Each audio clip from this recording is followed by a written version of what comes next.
Kam Tubonge, episode 3. For the people who do not understand how campus politics works. Deep in the campus politics. Unajua Mr. President hapa amezoea kuwa very formal. Hapa kaende chief. My friend, unaingia kwa garau unakanyangana na wanaume. You find the best collisions for you. Niko na baby face. I get that a lot.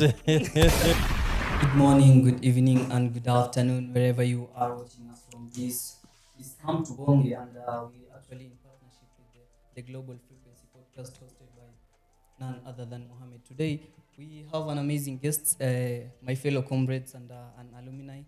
We want to begin by my good friend to just start by introduction. Yeah, we'll just start by introduction, alafu to dive in. Yes, bro. Yes. Start from there. What's up, good people? Welcome to another episode. Kam Tubonge, episode 3. And today we have our amazing people around here. Please tune in for our subscribers. Thank you for always liking, following us, putting in the effort to watch these videos till the end. Tunaona che mnafanya, we appreciate you. Thank you so much. On my amazing left, niko na my brother hapa. Ndugu yangu, introduce. Thank you very much, my brother. My name is Sayid Abdurrahman, son of the soil from Garissa, Northern Kenya. Also a student here and most a comrade.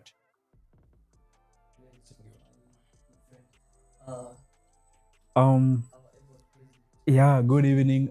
Welcome actually to my channels, as well as the Kam Tubonge channels. You can find us live there. So I'm calling Sankale, Olele Kutit, President Masinde Muliro University.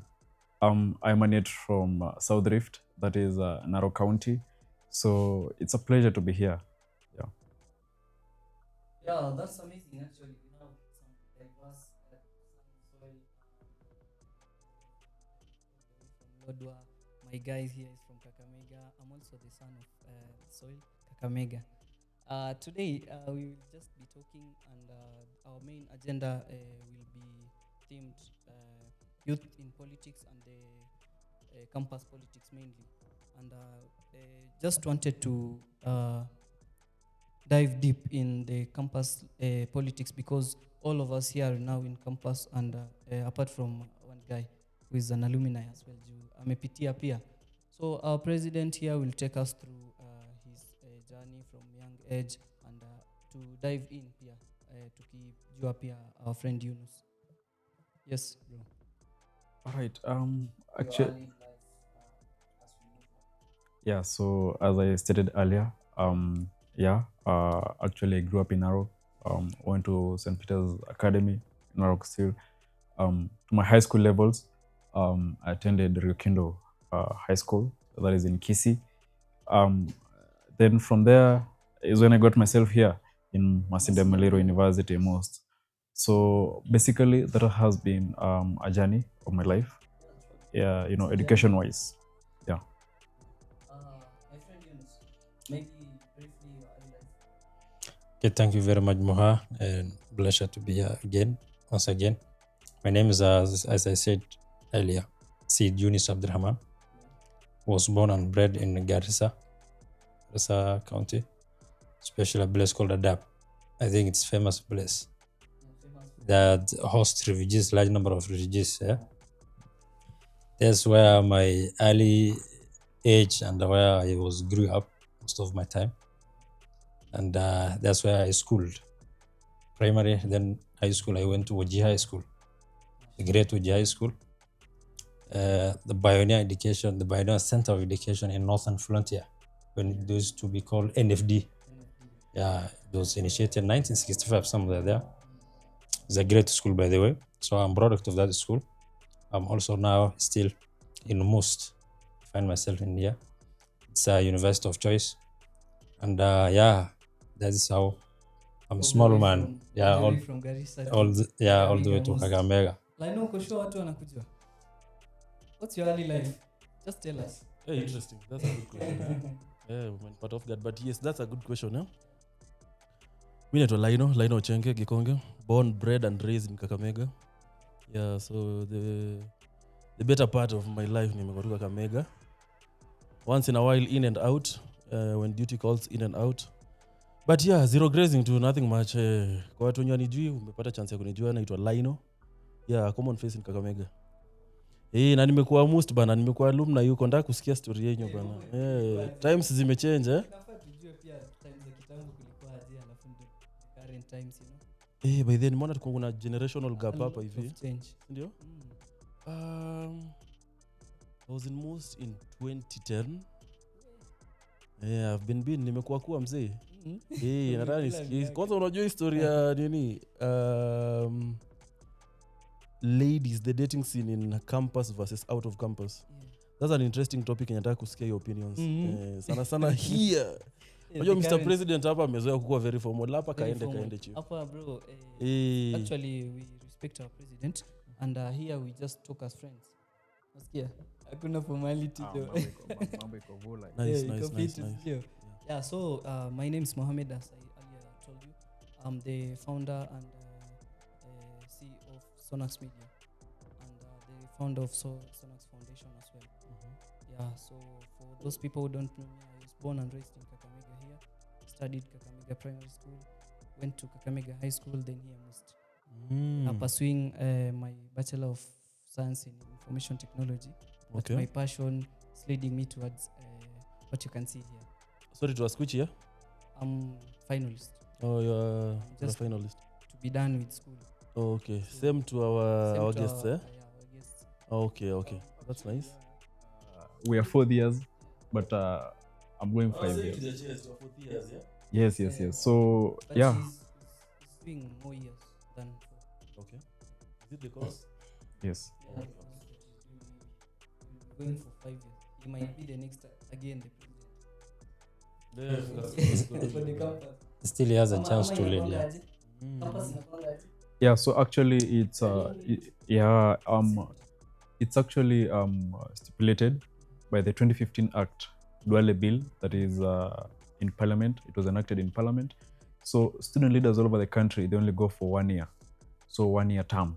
So if you want to go, now the constitution of that particular institution is what will confine you to how many years you can go. So for us here in MMUST, you can go for 2 terms.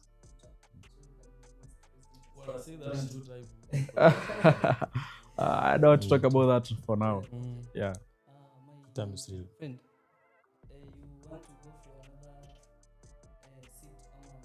Hauko kwa politics sana za Yeah. Have you tried maybe? I'm trying this year. Oh, you're trying this year? What position? Man, that's an achievement. President. Yeah, for president. President, yeah. I'm going to challenge my colleague here. Okay. But it will be just a friendly competition and comrade. And also I'm interested in the national politics. And the I'm always an youth activist who's like led by convictions. Yeah. And I love to challenge the mediocrity. Okay. The leadership who normalized the corruption and to remove in the equation to remove the youth in the equation line of maybe the resource sharing. Yeah, sometimes we are being used like vibaya sana. During campaigns unaona numbers voters almost like, but it is a national crisis right now that as Gen Z, my friend here is saying alikuwa hapa 2010, so I can't can I include him to Gen Z team or how old are you? He's old. So you're not a Gen Z. 2010 in campus, you're not a Gen Z. Senior yeah. Gen Z. When is senior That's how I Gen Z? guess. Millennial. Gen Z. Millennial. When millennial? I mean millennial. I know. Hiyo sasa hiyo we It's a topic of discussion. we are millennials by association. Oh, okay. But I'm millennial. Inaweza kuwa nikina Miheso ni millennial. Lakini wewe Mimi ni millennial. hapana. Niko na baby face. I get that a lot. Hata mimi kama mzee. I meant to ask you for our audience, for the people who do not understand how campus politics works. Maybe our president over here can maybe do a slight breakdown so that our viewers can understand that we have politics in campus and this is how it scopes from I think you do campaigns. Campus. Campaigns until the period where you are awarded your positions. If you don't mind. So actually campus politics is a very huge topic of discussion because it has undergone a lot of metamorphosis since the times of Babu Owino, we had the popular vote. So that means every single student had to vote for their own leaders. But since then, actually, it has changed because 2015, we had the Duale bill coming in. So we now have the delegate system. So students do not vote for me directly and my executive. So they actually vote for delegates who in turn go and vote for us. So the Congress system, like, what is happening in the US. So that is a system that we're actually having currently in the country. And I can say it is not a walk in the park, it is a game of who is who. It's a game that you have to convince people that you can actually lead them. It also comes with the power of the pockets. So how deep your pockets are is also very important.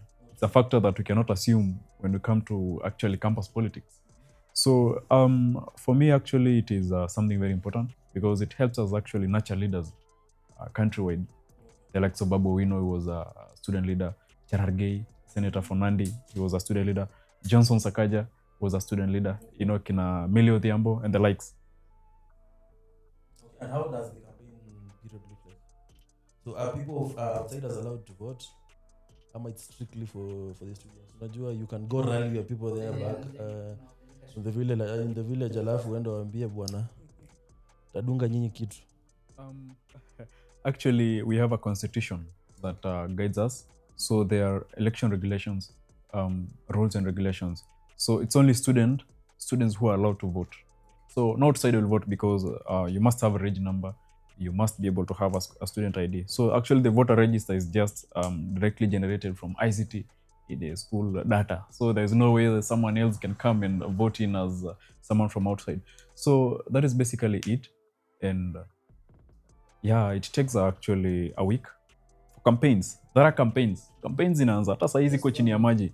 So campaigns, I already know some notable characters who actually want to unseat myself. Yeah. So it takes that particular short time, but that short time, it's actually something so heavy, because I don't know whether you were around, we did a very huge caravan. Actually, it was one of the largest ever in MMUST. So, it actually took a lot from the aspirants who are aspiring and myself as a party leader. What there may be challenges that people may encounter while doing the campaigns during this campaign period? Yes, the power of the pockets. So unajua sisi kama comrades, sometimes we are limited by actually, what we can offer. So you're told a ticket is 100K. So like you have to have this money at this particular time. You have to do. Yes, that's how serious it is. So I'm a little bit curious. You've talked about your pocket. It will cost how much now? Umekuwa in the seat for how long? For now. Pardon? As per now, umekuwa in your position for how long? So I've been in this position since 14th of March. Okay. That is when I was sworn in. Yeah. What are round figure? Nikukamata ngapi hivi bwana Prezo bana? A whole rough figure, at least 600K. Loti kamulu. Float lazima. Okay. Yeah. Mr. Sayid. Bana umenyamaza sana. Okay. Yeah, and What do you say about the politics in MMUST, the campaigns in MMUST? campaigns all over it's very similar to the national politics. Yeah, because when you hear the word politics, also what comes to your mind is money and corruption and something, and bling behind the scene. So Were you around when the yeah, I was around. Actually, a year behind him. I'm third year right now. Yeah. So that's why you want to contest for president? Yes, I'm a third year student from School of Public. Yeah, from School of Public Health. So We can talk to the president alafu anaweza kupea hata yeah, push up. bado kwa president kwani iko ni It's still hiyo ni kuelewana tu. It's okay, yeah. ndio prezo. Yeah. It is not as easy as you might think. It is a whole process. Yeah. It's a whole process. Actually, I didn't talk about that. So the bitter and actually the toughest part in politics is it is tribal. So if you come from the minorities, I mean, Tribal.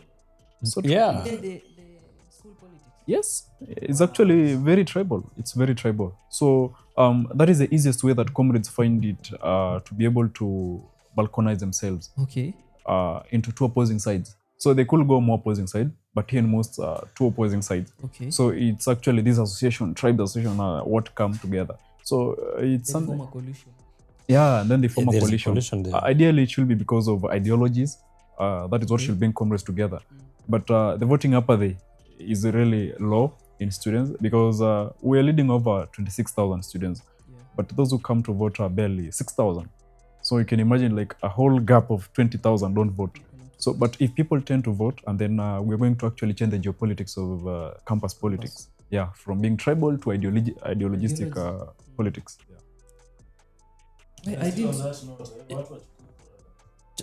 Yeah, like on this note of tribalism, actually it is very traumatizing Okay. incident in our nation. Even huko kwetu, like where we come from, is your tribalism and the clan ideology overrides other than the ideology. Yeah, ideology. So we have to reach at this point where people, our citizens, the good citizens, should be civilized, and they should not be identify their and their leaders as maybe clanism or in favor of their tribalism. That's a, like, to me, I see it is very bad practice. It is I didn't know that. yeah. So Politics in yeah, it is there. We have majority. I think two or three so majority that means we don't have a chance. communities as here as in most. a president. Like mine is so minority here, Masomali. Somali By to go. tribe. So maybe hatuna chance huko mara ndani gani. I know you are from minority as well. Yes. So But actually, you manage. I manage it, but sio rahisi. Okay. Though I'm telling you, because you must have your own delegates to be able to vote for you. Convincing people who have delegates that you want to vie and you come from the minorities is just a toll of time, because it's hectic. Sio rahisi. That one I can assure you. So again, it goes in turns. So this particular time we have this particular community having. So by the time it's coming back again, it's not just immediately that So rest assured that it is going again to the majority. Majority again. You see. So by the time it comes back to the minorities, I think then that is in most. Then that is the time that maybe he can give it a shot. But unfortunately, by that time, he will have graduated.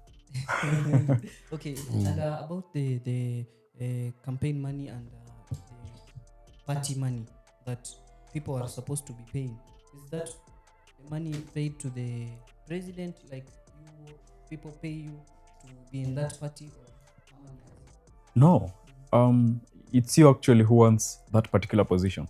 So you pay the party. The party has got its own executive. It has got elders. We call them elders. So like these are just seniors who sit in those tables and negotiate for power, blah blah blah. So yeah, basically you pay that yourself because it entails a lot. That ticket by itself. Yani ni ile do pia wanatumia in terms of facilitating their own meetings, organizing like. So Collins, there's something you mentioned. I'm a little bit curious about the elders aspect. You say that you have elders. What do they have to gain during your journey to become the president of Masinde Muliro? So basically elders si ati ni kitu kubwa. Hadi mimi naweza kuwa elder. The only thing is actually there are no structures to be able to put in a leadership in place. So ni ile tu tunaweza organize, tunasema Sonas anataka kuwa Orizo. So mimi nakuwa chairman, anakuwa treasurer. So we are the elders. So we're actually helping him to succeed. So there's nothing that actually we get in benefit. The only thing is the money he pays to the party will be able to facilitate at least maybe tukienda tunakunywa chai, we're paying the venue and stuff. Yeah, something like that. So that means you are the chairman of the elders if you want to contest for president. So it's actually so different because every community must be able to nominate its own elder. So we'll be sitting somewhere with different interests.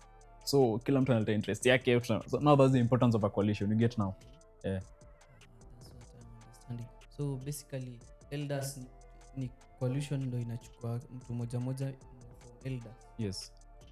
Okay, that's what I'm getting now. So about the politics in most definitely those elders after they ushakuwa nominated, how do you choose delegates now? How do you get to identify that this delegates is good, huyu atapata ama ujamaa anaweza? So basically ni siasa, na siasa ni kujipanga namna hii namna ile. So I have to get to the ground, be able to help them maybe financially, give them some token, campaign for them, you see, because that delegate akiwin, hiyo ni kura yangu moja, but akilose again, it means that it's a plus to the other side. So I have to make sure that my delegates for my coalition wamewin. Nachuzaje huyu jamaa atakuwa delegate wangu?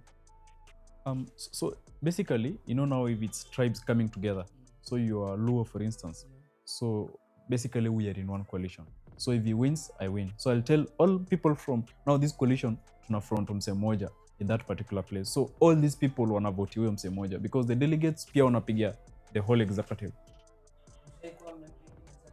Mse delegate anakuwa anapata alafu anakuwa president. Unopposed president in what perspective? Like, tumesema ujamani delegate wangu nimemidentify. Yes. Umempatia support yako yote. Anapata then anakuruka. Ushaipata? Yeah, that is actually something that we expect in politics. Unajua ni siasa. Ipata potea. Okay.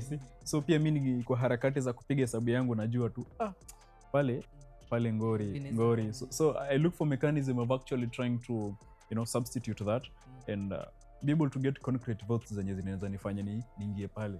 Okay, I was actually supporting someone directly in the politics and the guy he won. So after winning, I'm calling him, the guy's phone is off. After some 3 days is when I see him, then I was being told that Jamal kama amefichwa. What about that? Yeah, so basically these delegates all over the country wana feature because of abduction. So there is this strategy that the opponents can abduct them until the time that they vote. So you see, if elections have been done today, they win. So tomorrow the executive will be elected. So we tend to, for instance, maybe now how people like that tactic works. So the opponents wanaweza wana loophole waseme awase tukiweza wachukua this whole day tuwarudishe the following day after washapiga kura, at least tutakuwa mbele yao. Is that not an offense maybe? It's an offense. It's actually a criminal thing. And it's actually usually handled by police because sio kitu rahisi. We've had in campus politics people being killed and stuff. At the times babu kabete ngombe kabete pesa, people had guns. So you can actually imagine that it gets to that particular point. So basically wanafichua ndio kusikuwe na hiyo interaction first with the opponents. Okay. Yes, so mnachunga kura zenyu hadi elections ipigwe. You're saying Collins, eh? You're talking about abductions. Your Gen Zs walisema they are leaderless. Okay. So nasikia something around something in the bushes around tribalism. I think that's what against Gen Z's initiative kukuwa leaderless and tribeless. At the same time, the point when you share your abductions, don't you think at an early stage you as you people under the campus politics, don't you think hii ni kitu ambayo inafaa mkazie grow from a campus level because I understand many youth are empowered through when you're through campus, the larger percentage. I'm not so sure on the figures, lakini don't you feel it's something that inafaa mko mnyongea hapo campus level? So abduction, I don't know how you perceive it, but basically at campus level it's something that is criminal first. So ni kitu ukifanya kwanza unajua like uko kwa rada ya police. So secondly, it is not a good strategy. So it's something that we actually don't clap for it. It's an offense and we are calling actually out on it. So ni kitu yenye wase utumia. In politics, even if it's an evil strategy for an opponent, ni kitu inaweza mpea plus. So like nothing can stop them from doing it. Come in favor, like you get it. So it's a challenge that is there and we have to stand against that challenge. Yes. si kutumia no, it's a Usitumie. terrible strategy. Nikipata umeiba delegate wangu, Yeah, the other one will take us it to a becomes point where they say that's a police case already. Wow. So it's something different. they take us that one. It take us to a point where they said politics is a like very filthy game. Yani, when you step into politics, whether it's very local or maybe national wide or internationally, whatsoever it takes the capacity, always you should be ready to be deceived. Also, you should be willing to deceive others. Yeah, you might be killed. Also, you can kill for your own interest. Also, like in a Kwanga, very filthy game. Most of the people who engage, I don't say like 100%, but larger percent, they involve a very bad thing. And we Yeah. But in this era right now, we are almost in the 21st century, where civilization now is up to high. I think you have to be well informed. Yeah. That politics, it's not all about, and you should not be like perceiving into so much, consume so much. Yeah, and you know, to an extent, you take the life of a person. Yeah. And you know, something amazing happened in America. The New York mayor politics. The current now mayor, who was the mayor-elect, Mamdani, he was actually a person who was opposed by everybody. He was a minority there. People called him names. They even said he's not even American, you know. So after all that trash talk and all those, he managed to win. And now the president is coming to say, he's congratulating him, saying that, you can say whatever you want about me. It's just about the game. He was opposing him and now he's supporting him. So whatever happens in actually politics, it's just a game. We can call it a showbiz maybe. Because you can maybe show somebody that, this guy nikikutana naye namuua. But behind the scenes, mnakata maji pamoja, unacheki. So it's just about politics. I don't even blame some people trash talk people and wakijaribu kunini. So about let's get back to now the politics and the exterior politics of school, campus. Do the external government maybe affect the politics in the school campus? Definitely. You see now, like, the youths are the hot cake in politics.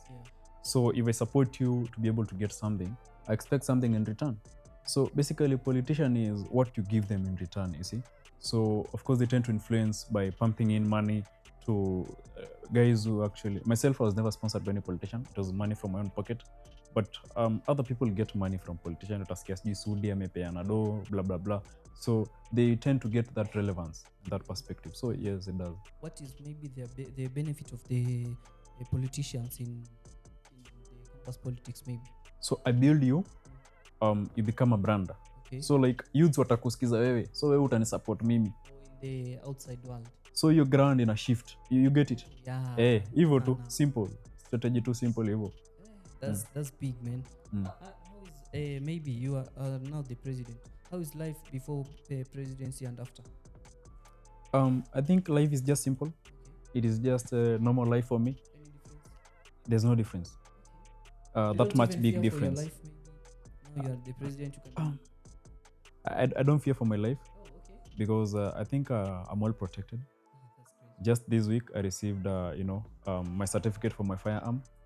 So myself nimejipanga. So again, there's nothing to fear in my own constituents. Okay. So hakuna issue kubwa. So the only thing maybe I can say is a tight schedule. That is the only thing, because I come from a political family. So being in politics, that political atmosphere itself, it's not a shock to me. So inakuwa tu rahisi, to just continue on with your normal duties. But I think schedule pekee ndio imeshift kidogo hapo, focusing on academics and politics. Hapo ndio kidogo tu, you can see that divided attention. But everything else okay. Yunus, maybe coming back to you, have you maybe been in politics before now you want to join politics now in campus? Have you ever been in politics before? Yeah, and my high school, even there is a government, like small government in high school. Okay. When I That's heard also boy, I'm a school politics. president, it's a politics. Big. Yeah. I was president in the primary, also high school. Okay. I was leading. That's great. That's great. Maybe Also, politics. I'm winning also to join the national politics coming 2027. That's great, man. That's great. Maybe Voice of the political youth. background, family politics. Yeah. Maybe family politics. Any political Like- background you have? My family members, right, start from my father, grandfather, or those close relatives. There is no politician. That's great. Now you are the originator. Yeah, I'm now the emerging force on that arena or that atmosphere. And already we have started our early engagement and early mobilization, youth mobilization on whatever the ground. So we are hoping great results. That's great. Like no, coming back to you, what do you think? Like you've been our able president have explained everything about the current politics and everything. What do you think has changed ever since you left the school? Okay.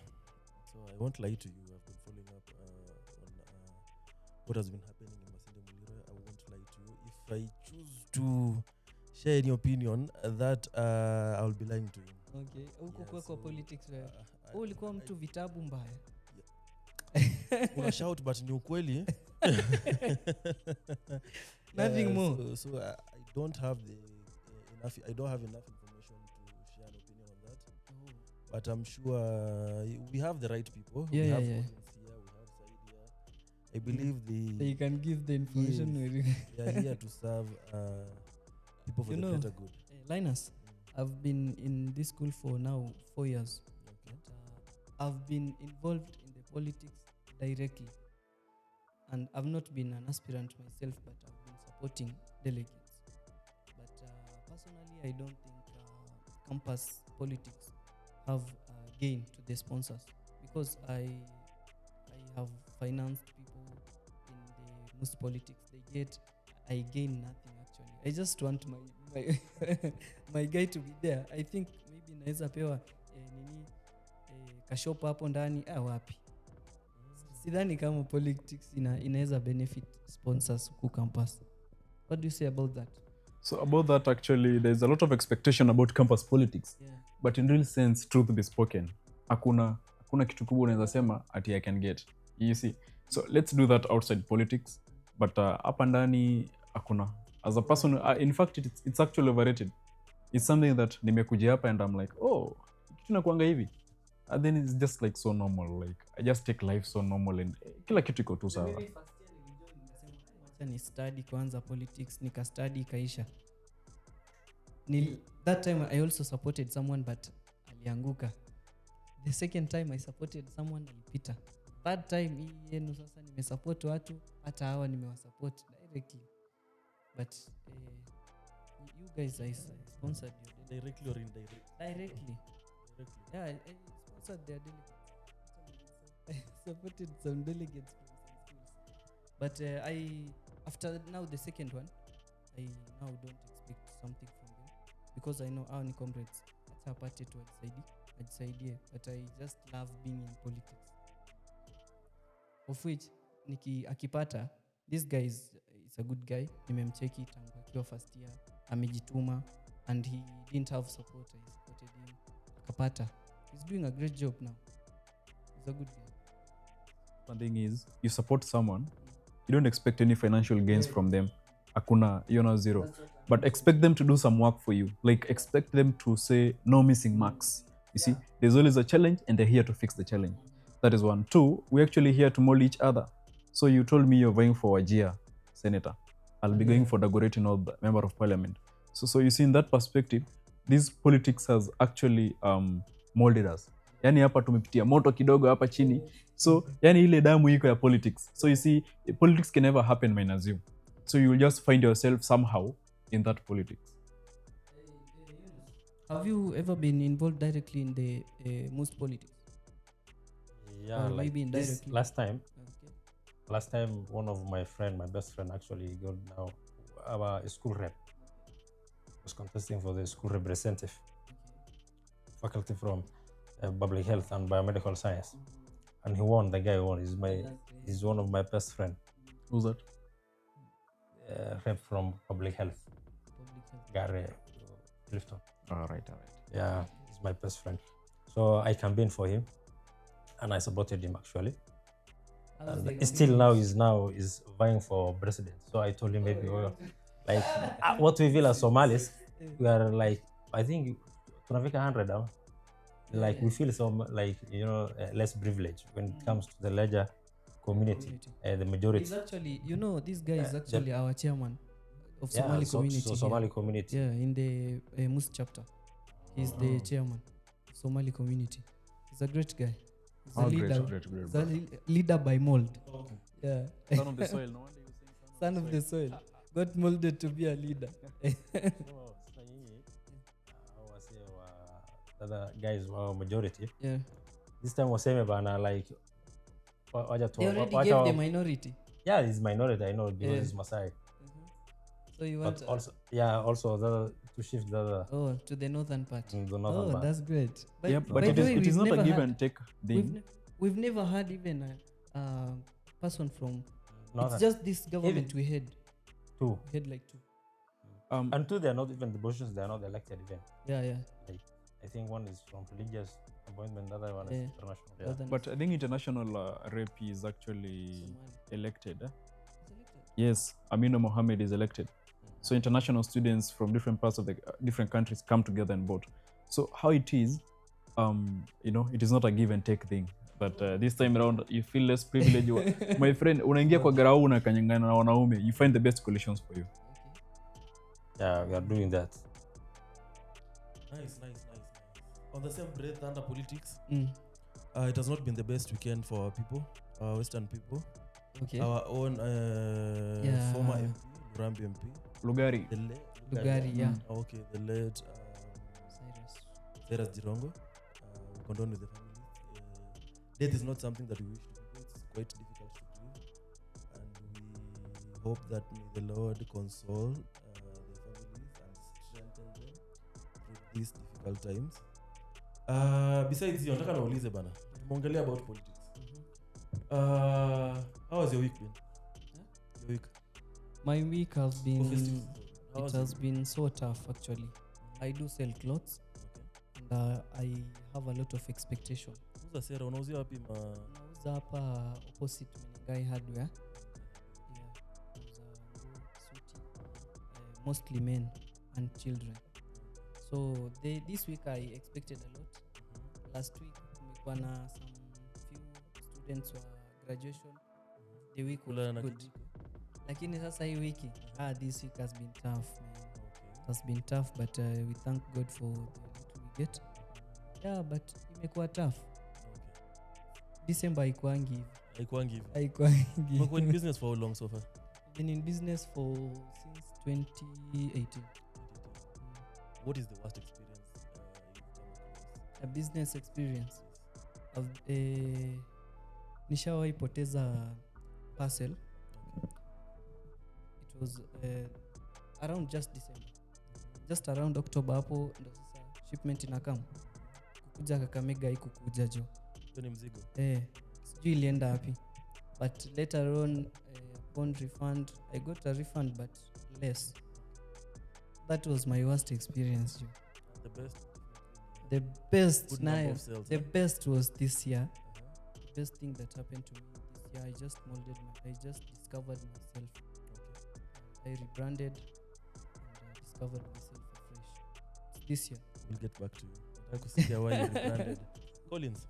Who's Collins besides politics? I'm out of politics. Out of politics. How does normal day out of the Collins, beside politics, is actually a business mogul. Okay. Yes. Yeah, so I actually own two companies, Tilos Investments and Ikiros Nyai Farm Limited. So, I do that business. It's something that I'm trying to also brand and actually trying to make it stand and be outstanding. The goal is actually the Forbes magazine. Oh. Yes. So that is a goal. What is the business? So Tilos Investments is basically just these contracts. Yeah. So supplying stationery and stuff. I can also do business, private sector. Niki Rosnyai farm is a farm. So we have dopa sheep, wall. We do wheat, we do maize, beans, barley. So it entails a lot. Generally whole livestock and crop production. So that is now me. You ask the second question that how does my normal day look like? My normal day first usually I prioritize my academics. If I have a class, doing a medical course, you have to be very keen on your academics. So unless otherwise I'll not be, maybe I'm outside the country or I'm not within, is when I can be able to be doing other stuff. Yes. Good job. You're appreciating of outside the country. Sayid, who's Sayid besides a student? Sayid just is a very common young boy.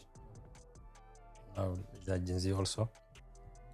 Majorly I focus on my studies because I'm doing also public health and biomedical science. Very tough course scarcity. Apart from that, I find myself into loving to politics. So I do read. Yeah. I do read also. So I don't have business like this. My other guys is missing a pesa. Serious with life. Missing a pesa. Yeah. Let's So be far. serious with life. How do you lose an apple? Okay, normal free days like You are free at Jamani, wewe serious kila saa. like niko nyumbani like nashughulikia tu mambo ya nyumbani hivi Hivi yeah, maybe some sort of businesses, run small businesses. It's just aspect of life. So Okay, if we you are want not to more serious than the other Kenyans. I would believe so. Or do we look like? Yeah. It's subjective. My feedback and his feedback is subjective. Yeah, this is very subjective. Very subjective. Collins mentioned something around working with tenders. Did you say tenders or contracts? Contracts. I want to hear a take about you heard about Kyoko. Yes. Yeah. I'd like to hear a take about You see, like doing business with government, if I go and say like, you have something small, ikienda ni hivyo, you see, you're down to your knees. So it should be something that like nimse, if you're doing a contract worth 10 million, you see, nikitu you should be willing to maybe to lose na isi kutishe, you get it. Like people have lost a lot, there's that saga for, is it 30 or 5 billion oil a certain lady you see ikaenda tu hivyo. So you can imagine that was a huge thing. So I think I can say also the government needs to honor contracts, any genuine stuff, because I think the guy is just juakali sector. Yeah, anachapa tu bizi zake, like he is not employed. So it is so painful maybe to see him say kama ako genuine, because I've seen those things circulating. But if the county is saying sijui the guy is not genuine, the simple thing he will have done, will have gone to a court, you see, and then the court will give a ruling and simply atalipa tu do zake. Do you think you need to have a good father so that maybe you can behave in harm's way trying to maneuver around government offices? Basically, that is the culture in this country at the moment, but it's not something that should be there. Every young people deserve a fair shot in life. Someone in Nairobi or someone in Kakamega or Wajir. So everyone deserves a fair shot in life. Yeah. So was that the same experience you had? Not really. I've not done that big business with government, but I think I'm heading there because myself I'll be government. So yes. That's great. Good thing you're growing into it, eh?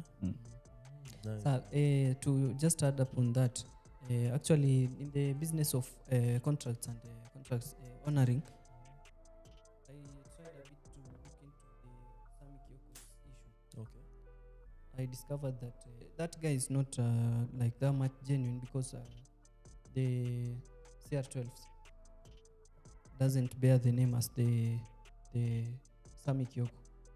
It has a lady's name actually. Yeah, it's not. I'm not sure if the lady is the sister, and they're saying the director of the company is supposed to be signing checks, even in the Kenyan constitution.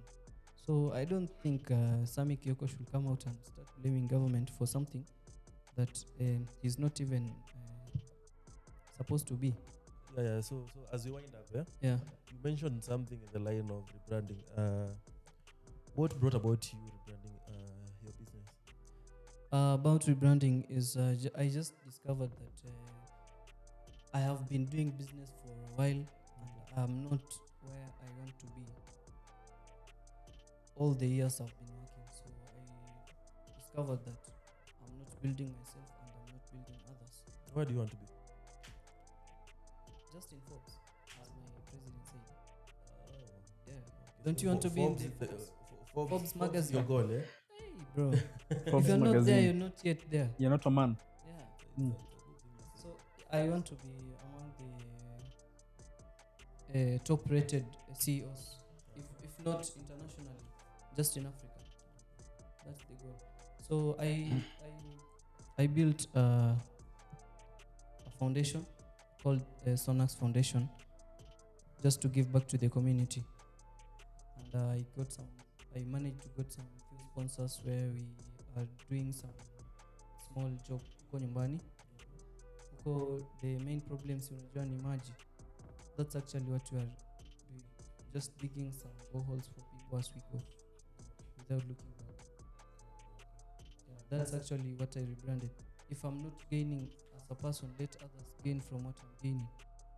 Yeah, that's the rebrand I made. That's some good stuff you're doing. Yeah. So are you guys fan of music? Do you listen to music? Not much.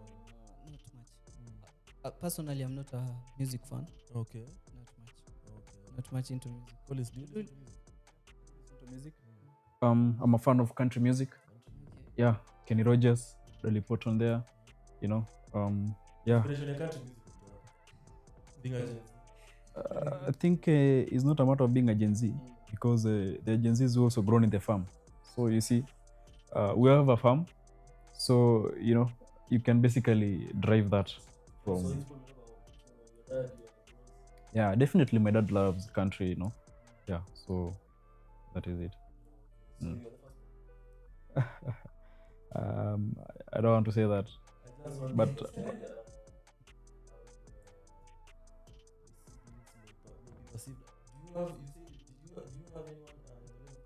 yes. Maybe for anyone with question, unaweza type pale kwa comment section na tutauliza in the next sessions that we will be having, because they will be returning here and here again. Thank you guys for watching and being with us for all this time. We really appreciate, and follow them on their social medias, maybe as we just pass around and say your social media as we go. Yeah. So Collins Olelekutit, that is on Facebook. My Twitter or X is verified. That is Collins Olelekutit Optometrist KE. That is a handle. TikTok, Gram, LinkedIn. Yeah, I'm in all those platforms. So follow me there and you'll find what I actually post there. Yeah, that's amazing. And thank you very much, the host, and also as well the viewers, also the spectators, also my good friend here and our Brezo. I would like to take this opportunity to also inform my fellow youth around the globe as well, around our nation, Kenya, particularly Garissa, where we feel it is underdeveloped, the most underdeveloped parts of Kenya. We believe it's, and it, not believing, we know it is Northern Kenya. You know, there's a certain difference between believing and knowing.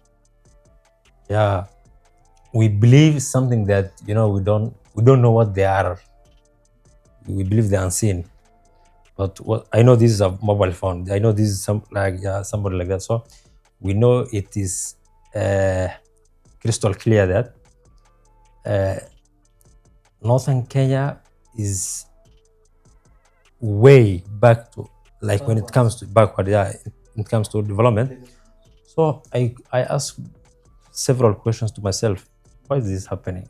Because when it comes to this devolution from the 2010 constitution,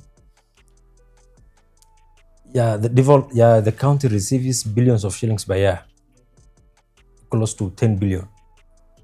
Still, the roads are impassable. There's no tarmac there. Youths are unemployed. bursaries are not distributed fairly the way it's supposed to be. Almost 100% or 99% it is used for personal gifts and personal enterprise. So it is a very it is a national crisis. It's a national crisis, but locally from my home, we see the youth, they are neglected, promises are broken. So I to all the youth Gen Zs around, we are not the future leaders. We are now present. We have to confront the bad system and take the lead to benefit and prosper our own home county. So to add on that, as I told you already, I'm an aspirant for an MCA from a ward called Sabena Ward. It's a county like Dera sub-county, Sabena Ward. So I have all the social media platforms. Facebook, you can find me in Sayid Yunis, and X, Twitter, you can find me also Sayid Yunis, and TikTok, LinkedIn, all over. I'm there, live on there. And more things will come. We like to engage and enlighten the young generation. We are a generation that can't be silenced. So we have to stand for our rights. We have to stand for development. Thank you. Thank you. Thank you. Conclude, bro. Yes. To our beautiful viewers, our amazing people, we see you. Thank you so much. Kama umefika hapa, we really appreciate you, the effort that you put to support us. We don't take it for granted. Thank you so much. For the podcast, you can follow us on all our social platforms. Follow us on Facebook, follow us on X, Twitter, follow us on Instagram. Tutafute at Tubonge, Kam Tubonge. Hiyo ndo platform yetu. Yes, tulisikia your complaints on the comment section. We are really working to ensure that our production team wanna hit the right buttons. Kindly bear with us at the moment. Tunamalizia mambo ya production pole. We're just starting. As my friend Miheso says, we shall fix the boat while sailing. Yes. Thank you so much, my people. Hey. Meet us on the next one.